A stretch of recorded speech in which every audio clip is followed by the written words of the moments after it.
Me llamo Sofía, y esta no es solo mi historia, es la historia de cómo aprendí a escuchar mi corazón, en lugar de las voces a mi alrededor. Todo comenzó en nuestro pequeño apartamento, ese que siempre olía a café recién hecho y a la loción de lavanda que usaba para mi bebé. León, las paredes estaban cubiertas de fotos suyas. Su primera sonrisa, el día que logramos ponerle ese gorrito de oso sin que llorara, cada pequeño momento era un tesoro. Afuera, la vida de la ciudad seguía su ritmo frenético, pero dentro de esas 4 paredes, nuestro mundo giraba en torno a él. Yo creía conocer cada sonido que hacía, cada gesto, cada mirada. Pero fue precisamente una ausencia, un silencio inesperado, lo que comenzó a estirar esa cuerda de tensión en mi pecho. Una cuerda que no sabía que existía hasta que empezó a vibrar con una pregunta aterradora. ¿Por qué mi hijo no me mira cuando lo llamo? Todo empezó como un susurro, una duda tan pequeña que casi me avergonzaba admitirla. Leo tenía casi 1 año,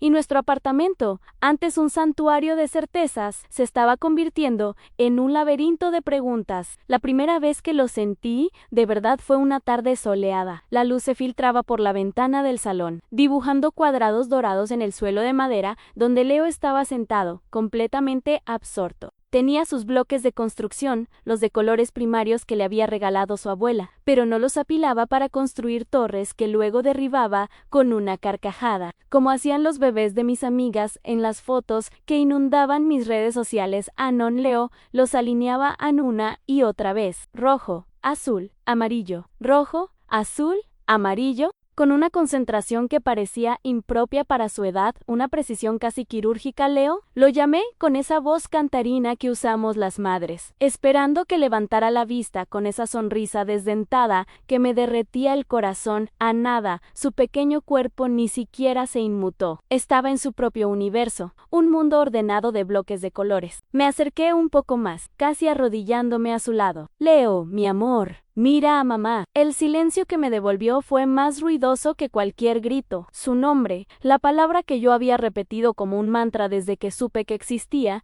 parecía desvanecerse en el aire sin alcanzarlo. Mi corazón dio un vuelco, una punzada fría de inquietud. Estará muy concentrado, me dije, intentando ahogar esa vocecita de pánico. Es un niño muy listo. Eso es todo. Pero la excusa sonó hueca incluso para mí. Los días siguientes se convirtieron en una serie de pruebas encubiertas. Lo llamaba desde la puerta de su habitación mientras jugaba. Le susurraba su nombre cuando estaba en su trona, con el puré de zanahoria manchándole las mejillas. Hacía ruidos tontos, aplaudía, cantaba su canción favorita. A veces, por pura casualidad, su cabeza giraba en mi dirección, y yo sentía una oleada de alivio tan intensa que casi me mareaba. ¿Ves? Sí que responde, me decía a mí misma, aferrándome a esos momentos como a un salvavidas. Pero en el fondo, sabía que no era lo mismo. No era el reconocimiento, esa conexión instantánea de «¿esa es mi mamá?» llamándome. Era una reacción al sonido, no al significado. La cuerda en mi interior se tensaba un poco más cada día. La tensión se hizo casi insoportable durante una reunión familiar. Era el cumpleaños de mi sobrina, y la casa de mi hermana estaba llena de ruido, globos y niños corriendo por todas partes. Era un caos feliz, pero para Leo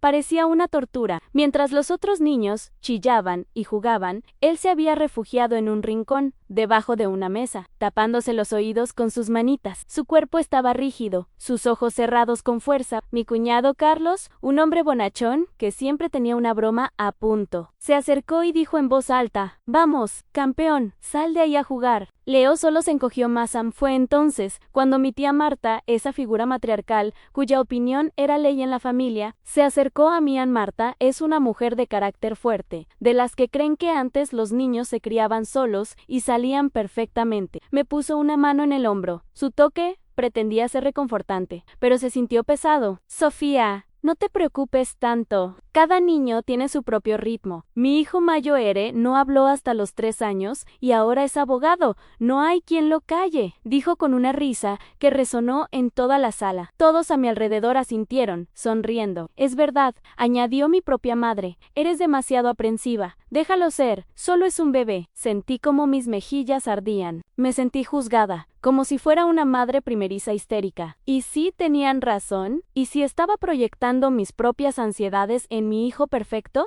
Miré a Leo, todavía acurrucado bajo la mesa, y una ola de culpa me invadió. Quizás mi preocupación lo estaba agobiando. Intenté forzar una sonrisa y asentí, agradeciendo los consejos. Pero mientras lo hacía, vi a don Anselmo, el abuelo de mi cuñado, un hombre mayor y callado que casi nunca hablaba, observando a Leo desde su sillón. No me dijo nada, pero su mirada no era de juicio, era una mirada de profunda comprensión, casi de tristeza. Ese cruce de miradas, ese reconocimiento silencioso en medio del barullo, fue lo único que me impidió derrumbarme allí mismo. Él también lo veía, yo no estaba loca. Esa noche, después de acostar a un Leo agotado y finalmente tranquilo en su cuna, me senté en la oscuridad del salón. El silencio del apartamento era total, pero en mi cabeza había un huracán. Las palabras de mi familia rebotaban contra las paredes de mi mente tan aprensiva, histérica, cada niño a su ritmo. Pero luego recordaba la precisión de sus bloques alineados, el vacío en sus ojos cuando lo llamaba, su pánico ante el ruido y sobre todo la mirada compasiva de don Anselmo. Era mi intuición contra la opinión del mundo entero. Y en esa batalla silenciosa, sentí por primera vez que ser madre no se trataba solo de dar amor y cuidados, sino también de luchar. Luchar por entender, luchar por proteger, incluso cuando nadie más veía el peligro. La pregunta ya no era si algo pasaba. La pregunta ahora era ¿qué voy a hacer al respecto? Y esa pregunta me aterraba más que ninguna otra. La noche después del cumpleaños de mi sobrina fue un punto de inflexión. El silencio de nuestro apartamento ya no era pacífico. Estaba cargado de una urgencia que me oprimía el pecho. La mirada de don Anselmo se había grabado en mi memoria, un faro en mi tormenta de dudas. Ya no podía seguir fingiendo que todo estaba bien. La negación era un lujo que no podía permitirme, no cuando se trataba de Leon a la mañana siguiente. Con los primeros rayos de sol pintando de gris el cielo de la ciudad, tomé una decisión. Mientras mi esposo, Marcos, se preparaba para ir a trabajar, yo ya estaba sentada frente al ordenador, con una taza de café intacta a mi lado. Marcos es un hombre bueno, práctico y lógico. Para él, todo tiene una explicación sencilla. Cuando le mencioné mis preocupaciones por primera vez, su respuesta fue tranquilizadora, pero también un poco condescendiente. Sofía, mi amor, todos los libros dicen que los bebés se desarrollan a ritmos diferentes. No te compares con los demás. Leo es perfecto. Y yo quería creerle, me aferraba a su calma como a una balsa. Pero esa mañana, su lógica ya no me servía. Necesitaba respuestas, no consuelo. Marcos, voy a pedir una cita con el pediatra, le dije, mi voz sonando más firme de lo que me sentía. Él se detuvo, a medio anudar de su corbata, y me miró con esa expresión de paciencia infinita que a veces me hacía sentir como una niña. ¿Otra vez? Fuimos hace un mes, y dijo que todo estaba perfecto. El doctor Ramírez te va a decir lo mismo, que te relajes. No es solo que no responda a su nombre, Marcos, es todo. La forma en que alinea los juguetes, cómo se tapa los oídos con los ruidos fuertes, cómo evita mirar a la gente a los ojos, es como si estuviera en su propio mundo, y yo no sé cómo entrar. Él suspiró, un sonido largo y cansado. Se acercó, me rodeó con sus brazos y besó mi frente. Está bien, cariño. Si eso te va a dejar más tranquila, pide la cita. Pero no te obsesiones, ¿de acuerdo? Disfruta de nuestro hijo. Se fue a trabajar, y yo me quedé con el eco de sus palabras. No te obsesiones. Para él era una obsesión. Para mí, era instinto maternal, gritando. La llamada al consultorio del doctor Ramírez fue rápida. La recepcionista, una mujer llamada Gloria, cuya voz siempre sonaba aburrida, me dio una cita para la semana siguiente. Una semana, 7 días más, en esta agonía de incertidumbre. El día de la cita, vestí a Leo con su conjunto favorito, ese que tenía un pequeño ancla bordada en el pecho. Quería que el doctor lo viera perfecto, sano, feliz. Quería, en el fondo, que el doctor se riera de mis preocupaciones y me enviara a casa con una palmadita en la espalda. El consultorio del doctor Ramírez era un lugar familiar, con paredes amarillas y dibujos de animales sonrientes, pero ese día todo me parecía amenazante. El llanto de otro bebé en la sala de espera me ponía los nervios de punta. Leo, en mis brazos, estaba inusualmente quieto, mirando fijamente las luces fluorescentes del techo. Cuando finalmente entramos, el doctor Ramírez nos recibió con su sonrisa de siempre. Era un hombre mayor, de pelo blanco y gafas gruesas, el pediatra de toda la vida de mi familia. Sofía, qué bueno verte. Y mira a este campeón, qué grande está. Mientras lo auscultaba, yo empecé a hablar tropezando con las palabras, intentando explicar el torbellino de mis miedos. Le hablé de los bloques, del silencio cuando lo llamaba, de su angustia en la fiesta. Él escuchaba sintiendo, sin dejar de examinar a León. Al terminar, se recostó en su silla y me miró por encima de sus gafas. Sofía, Leo es un bebé sano, su crecimiento es excelente, sus reflejos son normales. Lo que me describes, bueno, son peculiaridades. Algunos niños son más sensibles a los ruidos, otros son más introvertidos. Y lo de no responder al nombre, a esta edad, su capacidad de atención es muy corta. Se distraen con una mosca que pasa volando. Sentí una oleada de frustración tan intensa que tuve que apretar los puños para no gritar. No me estaba escuchando. Estaba oyendo mis palabras, pero no escuchando mi miedo. Pero doctor, insistí, mi voz temblando ligeramente, ¿no podría hacer algo más? He leído sobre el autismo. La palabra flotó en el aire entre nosotros, pesada y terrible. El doctor Ramírez suspiró, el mismo suspiro cansado de Marcos. Por favor, Sofía, no te dejes llevar por lo que lees en internet. El doctor Google es el peor enemigo de una madre primeriza. El autismo es un diagnóstico muy serio y yo no veo ninguna bandera roja aquí. Mi consejo profesional es que dejes de buscar problemas donde no los hay. Dale tiempo. Pero ya verás cómo en unos meses te estarás riendo de todo esto. Salí de esa consulta sintiéndome completamente vacía. La validación que buscaba se había convertido en una desestimación. Me sentía sola, incomprendida y, peor aún, sentía que le estaba fallando a Leo mientras caminaba de regreso a casa, con mi hijo dormido en su cochecito. El ruido de la ciudad me parecía ensordecedor. Cada bocina, cada sirena, cada conversación a mi alrededor era un recordatorio de lo aislada que estaba en mi propia lucha. La cuerda de la tensión, que había esperado que el doctor cortara, ahora estaba tan tirante que parecía a punto de romperse. Me habían cerrado una puerta en la cara. Una puerta que se suponía que debía llevar a las respuestas. Pero mientras miraba el rostro pacífico de mi hijo, una nueva determinación nació de las cenizas de mi frustración. Si el camino convencional estaba bloqueado, encontraría otro. Si el experto no me creía, buscaría a alguien que sí lo hiciera. Ya no se trataba de mi tranquilidad, se trataba del futuro de Leo, y por él estaba dispuesta a derribar todas las puertas que hicieran falta. La negativa del doctor Ramírez, en lugar de aplastarme, encendió un fuego dentro de mí a la condescendencia en su voz. La forma en que desestimó mis preocupaciones como si fueran la histeria de una madre novata resonó en mi mente y se transformó en combustible. Yo no estaba loca y no iba a rendirme. Aquella noche, con Leo durmiendo profundamente y Marcos ya en la cama, me sumergí en el único lugar que me quedaba en internet. Pero esta vez no era el doctor Google del que se había burlado el pediatra. No buscaba listas de síntomas para torturarme. Buscaba personas en otras madres, historias que se parecieran a la mía. Encontré foros en línea, grupos de apoyo en redes sociales, blogs escritos en la quietud de la noche por mujeres que, como yo, sentían que algo era diferente. Sus palabras eran un espejo de mis propias angustias. Hablaban de la belleza dolorosa de amar a un hijo que parecía vivir en otro universo. Hablaban de la soledad, de la lucha contra un mundo que les decía que no se preocuparan. Por primera vez en meses, no me sentí sola, y fue en uno de esos grupos donde un nombre apareció repetidamente, mencionado con una mezcla de reverencia y gratitud a la doctora Elena Vargas, una neuropediatra especialista en desarrollo infantil. Su consulta estaba al otro lado de la ciudad, un viaje de casi 2 horas en transporte público, y la lista de espera, decían, era de meses, pero un comentario me dio esperanza. Una madre escribió en sí, es una emergencia, si de verdad sientes en tu corazón que no puedes esperar. Llama a su asistente, la señora Carmen, y cuéntale tu historia. Tiene un corazón de oro. Al día siguiente, con el corazón en la garganta, llamé. La voz al otro lado de la línea era tranquila y amable. Era Carmen. Respiré hondo, y en lugar de solo pedir una cita, se lo conté todo. Mi voz tembló mientras describía los bloques alineados, el silencio de Leo, la fiesta de cumpleaños, la consulta humillante con el doctor Ramírez. Ya no estaba pidiendo, estaba suplicando. Hubo una pausa al otro lado de la línea, y por un segundo terrible, pensé que me diría que no había nada que pudiera hacer. Sofía, dijo Carmen suavemente, Puedo oír tu preocupación. Y sabes, la intuición de una madre rara vez se equivoca. La doctora Vargas tiene la agenda completamente llena,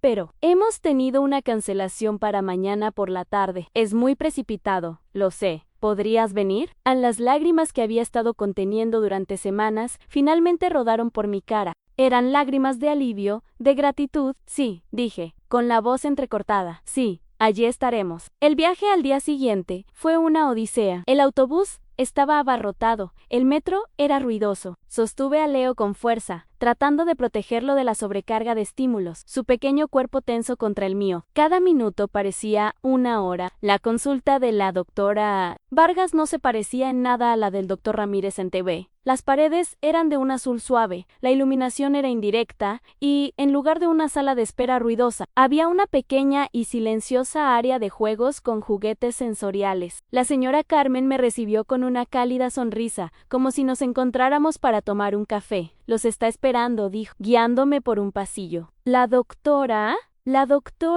Elena Vargas era una mujer que irradiaba calma e inteligencia. No se sentó detrás de un imponente escritorio. En cambio, se sentó en el suelo, en la alfombra mullida, a poca distancia de donde yo había dejado a Leo para que jugara. No me habló de inmediato. Ana observó a Leo durante largos minutos, su mirada atenta, pero amable. Vio cómo ignoraba los juguetes ruidosos y se sentía atraído por un objeto de madera con diferentes texturas. Vio cómo balanceaba su cuerpo suavemente hacia adelante y hacia atrás. Vio cómo sus ojos seguían los patrones de luz en el techo. Luego se volvió hacia mí y por primera vez sentí que un profesional de la salud me veía de verdad. Sofía, cuéntamelo todo. Desde el principio. Y no omitas nada, ni siquiera las cosas que crees que son tontas. Y hablé durante casi una hora, vaciando mi corazón de todos los miedos, dudas y pequeñas observaciones que había guardado como secretos vergonzosos. Ella no me interrumpió, solo asentía, sus ojos nunca apartándose de los míos. Cuando terminé, el silencio en la sala era profundo,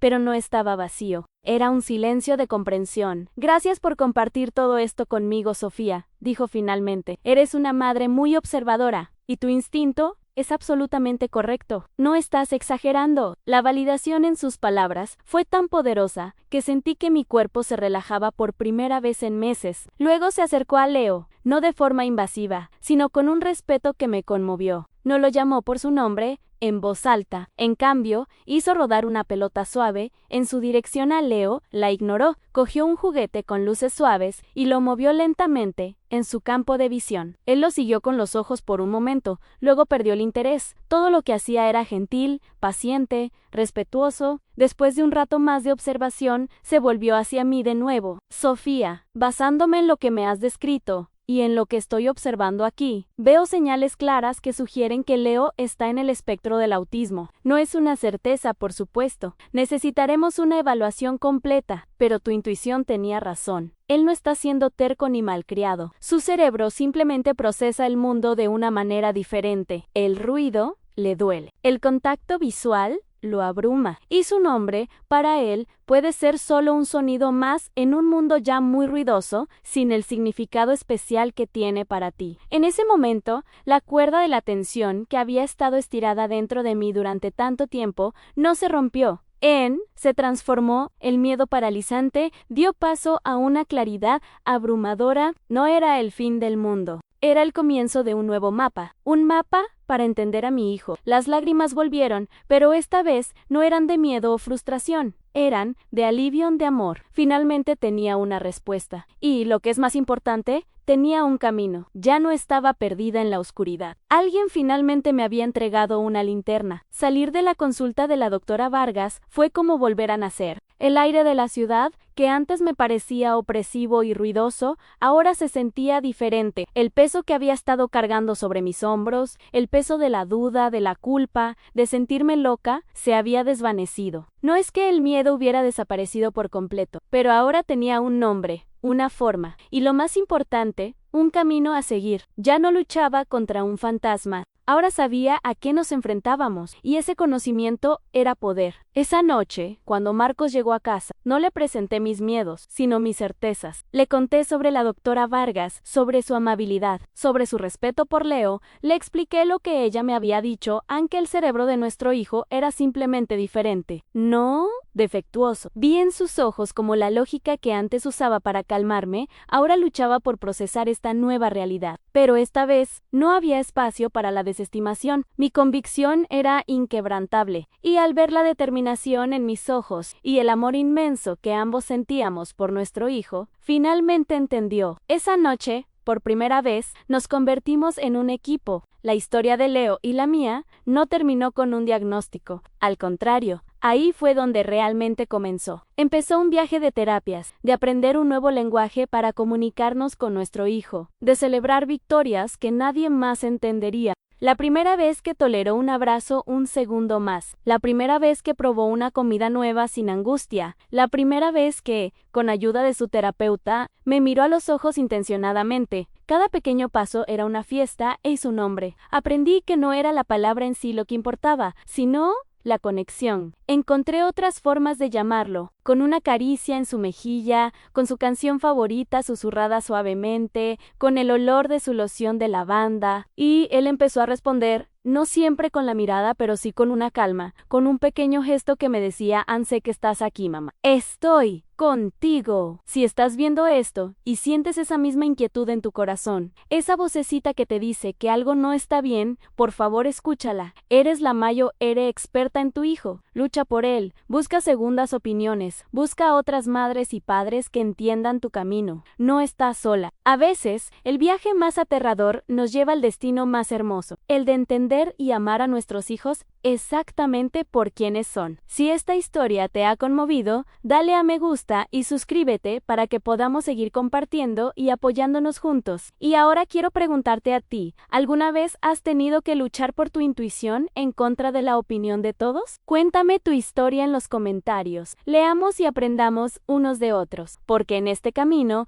la comunidad es nuestro Mayo eres superpoder.